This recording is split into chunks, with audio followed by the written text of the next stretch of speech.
الحمدللہ رب العالمین والصلاة والسلام علی سید الانبیاء والمرسلین اما بعد فاعوذ باللہ من الشیطان الرجیم بسم اللہ الرحمن الرحیم۔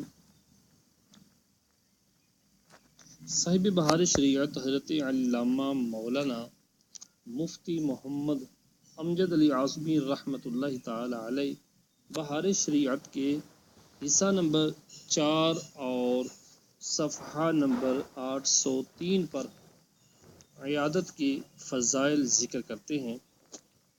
تو آئیے بطور برکت آپ کے سامنے عیادت کے فضائل اور کچھ احادیث ذکر کرتا ہوں، سنیے اور اللہ تبارک و تعالی ہمیں سن کر مسلمان بھائیوں کی عیادت کرنے کی توفیق عطا فرمائے۔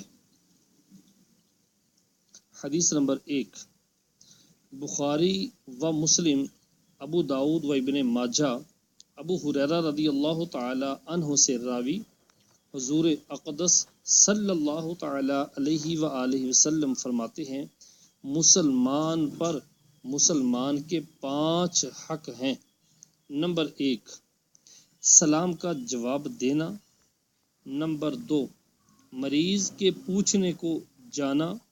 نمبر 3، جنازے کے ساتھ جانا۔ نمبر 4، دعوت قبول کرنا۔ اور نمبر 5، چھینکنے والے کا جواب دینا جب الحمدللہ کہے۔ حدیث نمبر 2، صحیحین میں براء بن عازب رضی اللہ تعالی عنہ کہتے ہیں، ہمیں 7 باتوں کا حضور صلی اللہ تعالی علیہ وآلہ وسلم نے حکم فرمایا۔ یہ 5 باتیں جو آپ کے سامنے ذکر کروں گا، بلکہ جو میں نے آپ کے سامنے پیش کر دی ہیں 5 باتیں، وہ چھٹی یہ ہے، قسم کھانے والے کی قسم پوری کرنا۔ نمبر 7، مظلوم کی مدد کرنا۔ حدیث نمبر 3، بخاری و مسلم، ثوبان رضی اللہ تعالی عنہ سے راوی حضور اقدس صلی اللہ تعالی علیہ وآلہ وسلم فرماتے ہیں، مسلمان جب اپنے مسلمان بھائی کی عیادت کو گیا تو واپس ہونے تک ہمیشہ جنت کے پھل چننے میں رہا۔ حدیث نمبر 4، صحیح مسلم شریف میں ابو ہریرہ رضی اللہ تعالی عنہ سے مروی رسول اللہ صلی اللہ تعالی علیہ وآلہ وسلم فرماتے ہیں، اللہ عز و جل روز قیامت فرمائے گا، اے ابن آدم، میں بیمار ہوا، تو نے میری عیادت نہ کی۔ عرض کرے گا، تیری عیادت کیسے کرتا؟ تو رب العالمین ہے، یعنی خدا کیسے بیمار ہو سکتا ہے کہ اس کی عیادت کی جائے؟ فرمائے گا، کیا تجھے نہیں معلوم کہ میرا فلاں بندہ بیمار ہوا اور اس کی تو نے عیادت نہ کی؟ کیا تو نہیں جانتا ہے کہ اگر اس کی عیادت کو جاتا تو مجھے اس کے پاس پاتا؟ اور فرمائے گا، اے ابن آدم، میں نے تجھ سے کھانا طلب کیا، تو نے نہ دیا۔ عرض کرے گا، تجھے کس طرح کھانا دیتا؟ تو رب العالمین ہے۔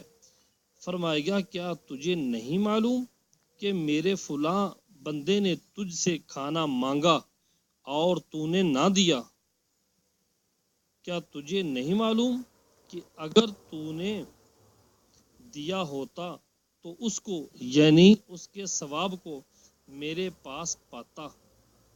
فرمائے گا، اے ابن آدم، میں نے تجھ سے پانی طلب کیا، تو نے نہ دیا۔ عرض کرے گا، تجھے کیسے پانی دیتا؟ تو رب العالمین ہے۔ فرمائے گا، میرے فلاں بندے نے تجھ سے پانی مانگا، تو نے اسے نہ پلایا، اگر پلایا ہوتا تو میرے یہاں پاتا۔ حدیث نمبر 5، صحیح بخاری شریف میں ابن عباس رضی اللہ تعالی عنہما سے مروی حضور اقدس صلی اللہ تعالی علیہ وآلہ وسلم ایک اعرابی کی عیادت کو تشریف لے گئے، اور عادت کریمہ یہ تھی کہ جب کسی مریض کی عیادت کو تشریف لے جاتے تو یہ فرماتے ہیں لا بأس طہور انشاء اللہ تعالی، یعنی کوئی حرج کی بات نہیں، انشاء اللہ تعالی یہ مرض گناہوں سے پاک کرنے والا ہے۔ اس عربی سے بھی یہی فرمایا لا بأس طہور انشاء اللہ تعالی۔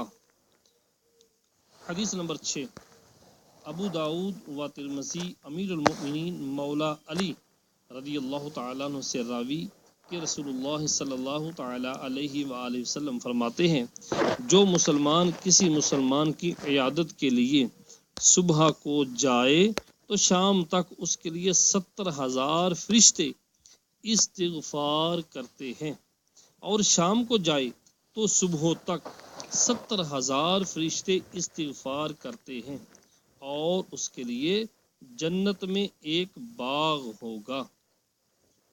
حدیث نمبر 7، ابو داؤد نے انس رضی اللہ تعالی عنہ سے روایت کی حضور صلی اللہ علیہ وآلہ وسلم فرماتے ہیں جو اچھی طرح وضو کر کے بغرض ثواب اپنے مسلمان بھائی کی عیادت کو جائے جہنم سے 60 برس کی راہ دور کر دیا گیا۔ حدیث نمبر 8، ترمذی بافادہ تحسین و ابن ماجہ ابو ہریرہ رضی اللہ تعالیٰ عنہ سے راوی کہ حضور صلی اللہ علیہ وآلہ وسلم فرماتے ہیں جو شخص مریض کی عیادت کو جاتا ہے آسمان سے منادی ندا کرتا ہے تو اچھا ہے اور تیرا چلنا اچھا، اور جنت کی ایک منزل کو تو نے ٹھکانہ بنایا۔ حدیث نمبر 9، ابن ماجہ امیر المؤمنین فاروق اعظم رضی اللہ تعالی عنہ سے راوی کہ حضور صلی اللہ علیہ وآلہ وسلم نے فرمایا جب تو مریض کے پاس جائے تو اس سے کہہ کہ تیرے لیے دعا کرے کہ اس کی دعا دعائے ملائکہ کی طرح ہے۔ حدیث نمبر 10، بہقی نے سعید بن المسیب سے مرسلن روایت کی کہ فرماتے ہیں افضل عیادت یہ ہے کہ جلد اٹھ آئے، اور اسی کی مثل انس رضی اللہ تعالی عنہ سے بھی مروی۔ حدیث نمبر 11، ترمذی و ابن ماجہ ابو سعید خدری رضی اللہ تعالی عنہ سے راوی کہ حضور صلی اللہ علیہ وآلہ وسلم فرماتے ہیں جب مریض کے پاس جاؤ تو عمر کے بارے میں دل خوش کن بات کرو، جب مریض کے پاس جاؤ تو عمر کے بارے میں دل خوش کن بات کرو کہ یہ کسی چیز کو رد نہ کر دے گا اور اس کے جی کو اچھا معلوم ہوگا۔ حدیث نمبر 12، ابن حبان اپنی صحیح میں انہی سے راوی کہ حضور صلی اللہ علیہ وآلہ وسلم فرماتے ہیں 5 چیزیں جو ایک دن میں کرے گا اللہ تعالی اس کو جنتیوں میں لکھ دے گا۔ نمبر 1، مریض کی عیادت کرے۔ نمبر 2، جنازہ میں حاضر ہو۔ نمبر 3، روزہ رکھے۔ نمبر 4، جمعہ کو جائے، اور نمبر 5، غلام آزاد کرے۔ حدیث نمبر 13 و 14، احمد و طبرانی ابو یعلا ابن خزیمہ و ابن حبان معاذ بن جبل اور ابو داؤد ابو امامہ رضی اللہ تعالیٰ عنہما سے راوی کہ حضور پر نور صلی اللہ تعالی علیہ وآلہ وسلم فرماتے ہیں 5 چیزیں ہیں کہ جو ان میں سے ایک بھی کرے اللہ تعالی اس کے زمان میں آ جائے گا۔ نمبر 1، مریض کی عیادت کرے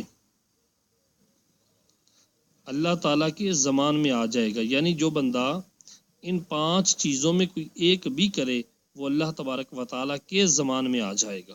یعنی اللہ تبارک و تعالیٰ اس کا ضامن ہو جائے گا. نمبر 1 مریض کی عیادت کرے. نمبر 2 یا جنازے کے ساتھ جائے. نمبر 3 یا غزوہ کو جائے. نمبر 4 یا امام کے پاس اس کی تعظیم و توقیر کے ارادے سے جائے.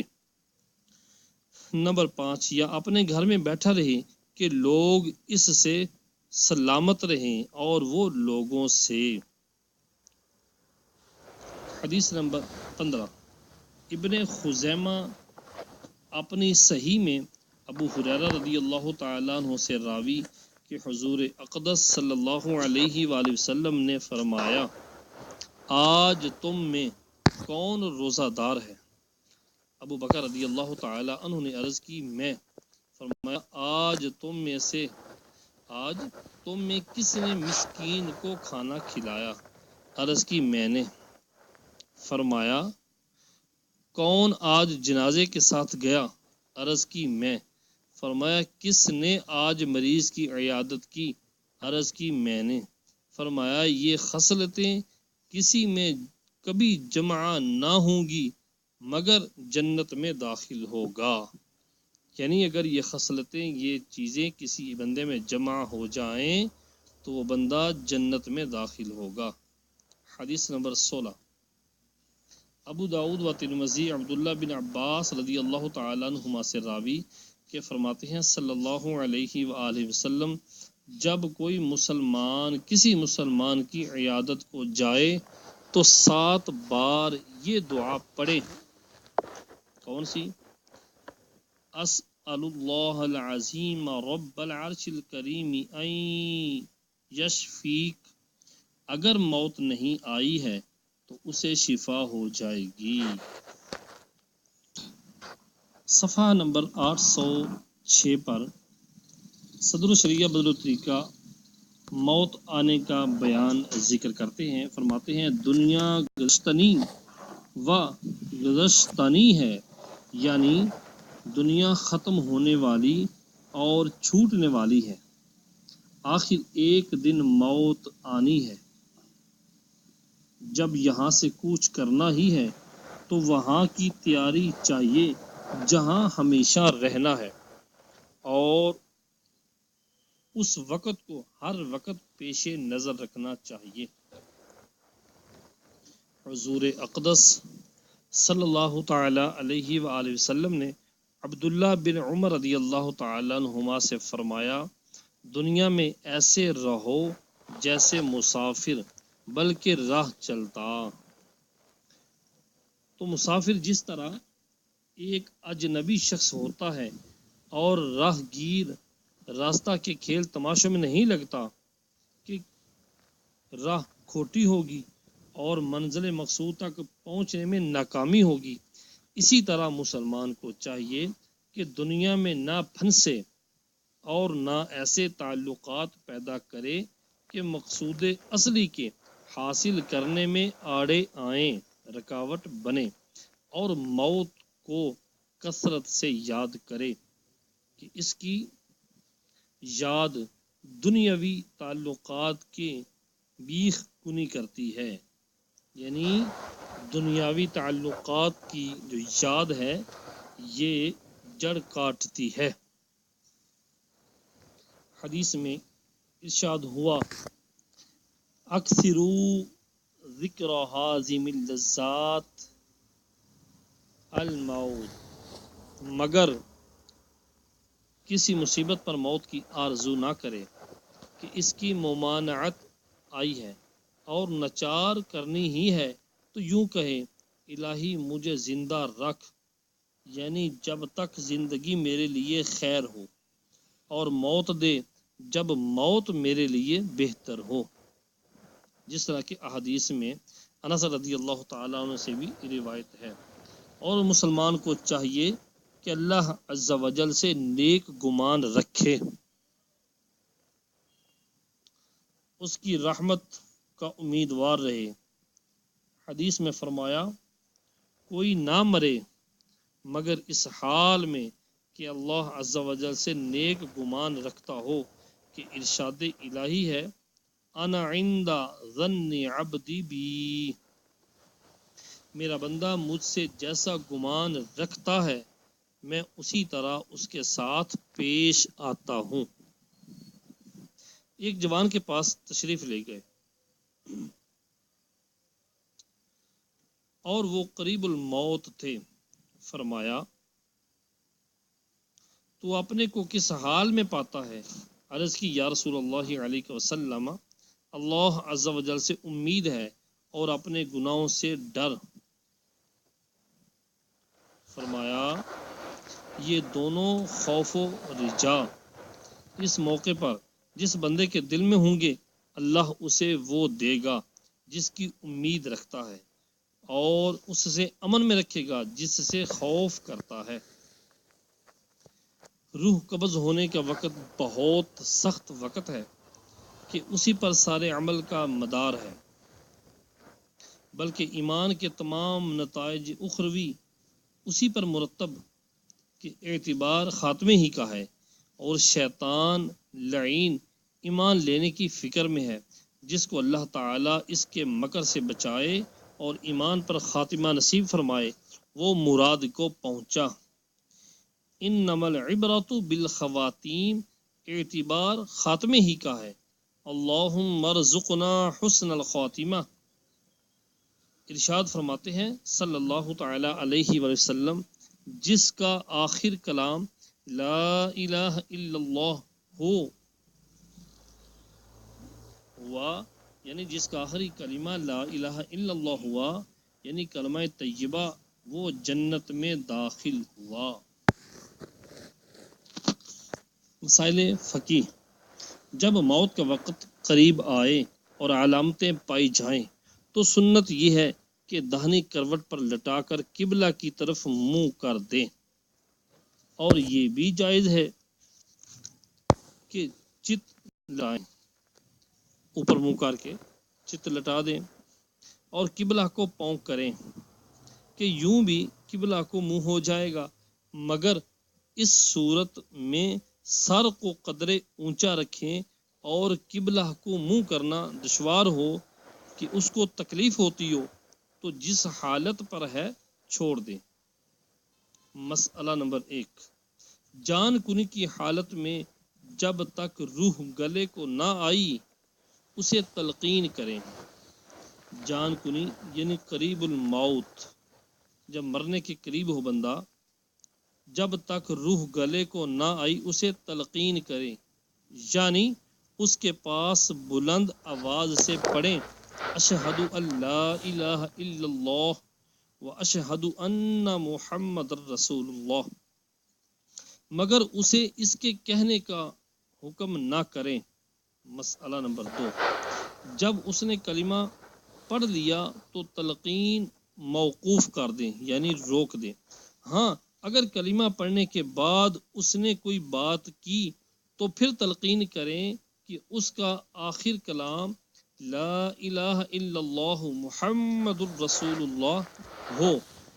مسئلہ نمبر 3، تلقین کرنے والا کوئی نیک شخص ہو، ایسا نہ ہو جس کو اس کے مرنے کی خوشی ہو، اور اس کے پاس اس وقت نیک اور پرہیزگار لوگوں کا ہونا بہت اچھی بات ہے، اور اس وقت وہاں سورہ یاسین شریف کی تلاوت اور خوشبو ہونا مستحب، مثلا لوبان یا اگر کی بتیاں سلگا دیں۔ مسئلہ نمبر 4، موت کے وقت حیض و نفاس والی عورتیں اس کے پاس حاضر ہو سکتی ہیں، مگر جس کا حیض و نفاس منقطع ہو گیا اور ابھی غسل نہیں کیا اسے اور جنب کو آنا نہیں چاہیے، اور کوشش کرے کہ مکان میں کوئی تصویر یا کتا نہ ہو۔ اگر یہ چیزیں ہوں تو فوراً نکال دی جائیں کہ جہاں یہ ہوتی ہیں ملائکہ رحمت نہیں آتے۔ اس کی نزع کے وقت اپنے اور اس کے لیے دعائے خیر کرتے رہیں۔ کوئی برا کلمہ زبان سے نہ نکالیں کہ اس وقت جو کچھ کہا جاتا ہے ملائکہ اس پر آمین کہتے ہیں۔ نزع میں سختی دیکھیں تو سورہ یاسین و سورہ رعد پڑھیں۔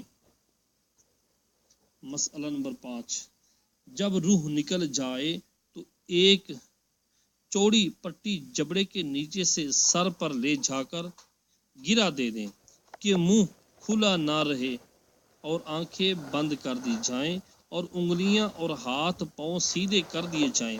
یہ کام اس کے گھر والوں میں جو زیادہ نرمی کے ساتھ کر سکتا ہو، باپ یا بیٹا، وہ کرے۔ مسئلہ نمبر 6، آنکھیں بند کرتے وقت یہ دعا پڑھیں: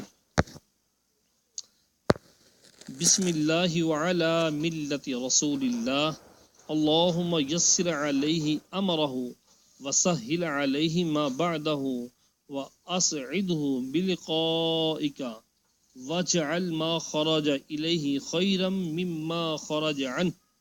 مسئلہ نمبر 7، اس کے پیٹ پر لوہا یا گیلی مٹی یا کوئی بھاری چیز رکھ دیں کہ پیٹ پھول نہ جائے مگر ضرورت سے زیادہ وزنی نہ ہو کہ باعث تکلیف ہے۔ مسئلہ نمبر 8، میت کے سارے بدن کو کسی کپڑے سے چھپا دیں اور اس کو چارپائی یا تخت وغیرہ کسی اونچی چیز پر رکھیں کہ زمین کی سیل نہ پہنچے۔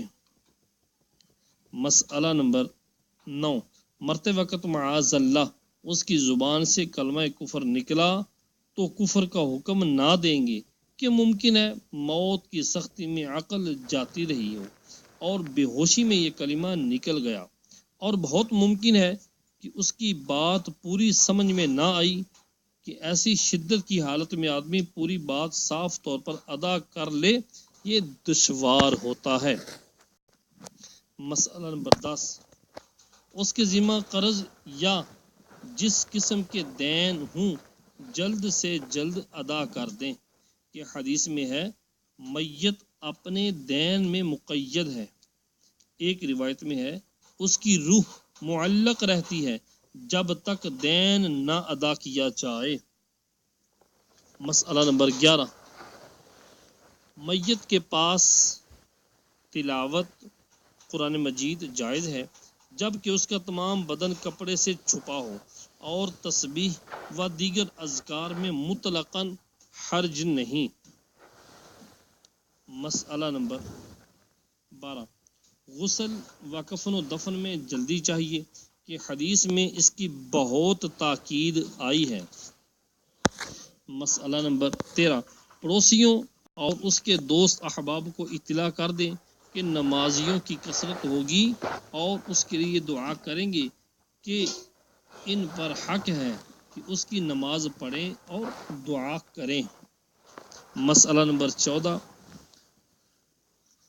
بازار و شارع عام پر اس کی موت کی خبر دینے کے لیے بلند آواز سے پکارنا بعض نے مکروہ بتایا، مگر اصح یہ ہے، صحیح یہ ہے کہ اس میں حرج نہیں، مگر حسب عادت جاہلیت بڑے بڑے الفاظ سے نہ ہو، بڑے بڑے الفاظ سے نہ پکارا جائے۔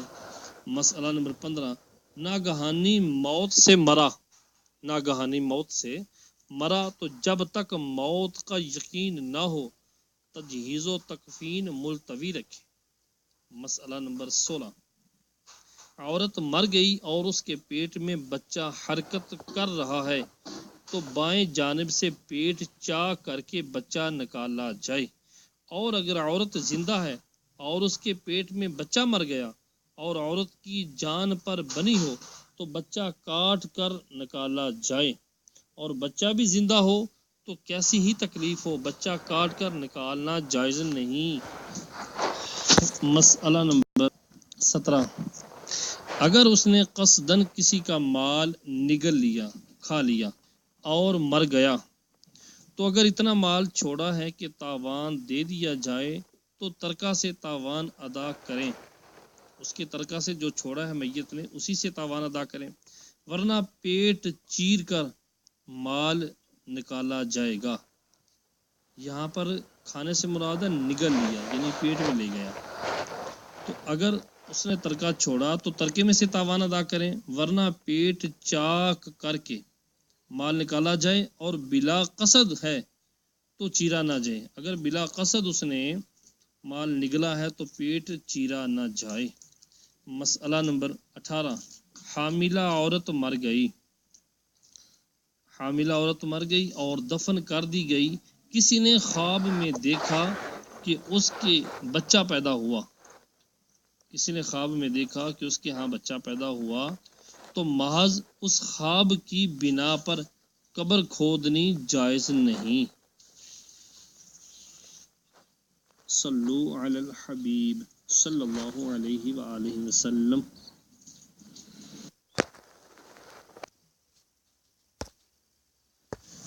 میت کے نہلانے کا بیان. مسئلہ نمبر 1. میت کو نہلانا فرض کفایہ ہے. بعض لوگوں نے غسل دے دیا تو سب سے ساقط ہو گیا. مسئلہ نمبر 2. نہلانے کا طریقہ یہ ہے کہ جس چارپائی پر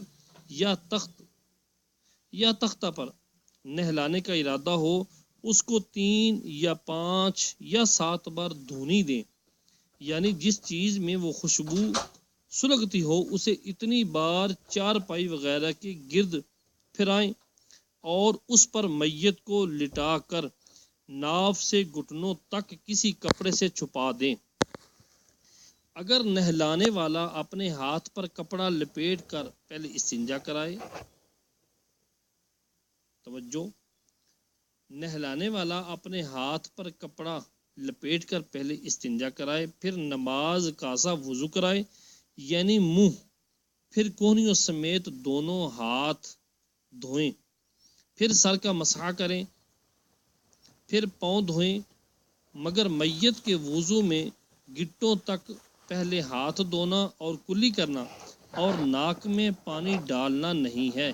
ہاں، کوئی کپڑا یا روئی کی پھریری بھگو کر دانتوں اور مسوڑوں اور ہونٹوں اور نتنوں پر پھیر دیں، یعنی کپڑا ہو جائے یا روئی کا ٹکڑا بھگو کر اس کے دانتوں پر اور مسوڑوں پر اور ہونٹوں اور نتنوں پر پھیر دیں.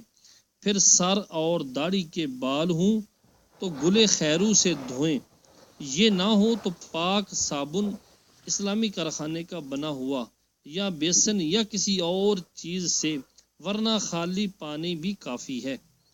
پھر بائیں کروٹ پر لٹا کر سر سے پاؤں تک بیری کا پانی بہائیں کہ تختے تک پہنچ جائے. پھر داہنی کروٹ پر لٹا کر یوں ہی کریں، اور بیری کے پتے جوش دیا ہوا پانی نہ ہو تو خالص پانی نیم گرم کافی ہے.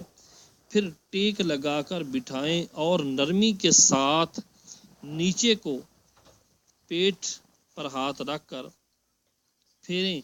اگر کچھ نکلے تو دھو ڈالیں. وضو اور غسل کا اعادہ نہ کریں، وضو اور غسل کو دوبارہ کرنے کی ضرورت نہیں. پھر آخر میں سر سے پاؤں تک کافور کا پانی بہائیں، پھر اس کے بدن کو کسی پاک کپڑے سے آہستہ پونچھ دیں. مسئلہ نمبر 3.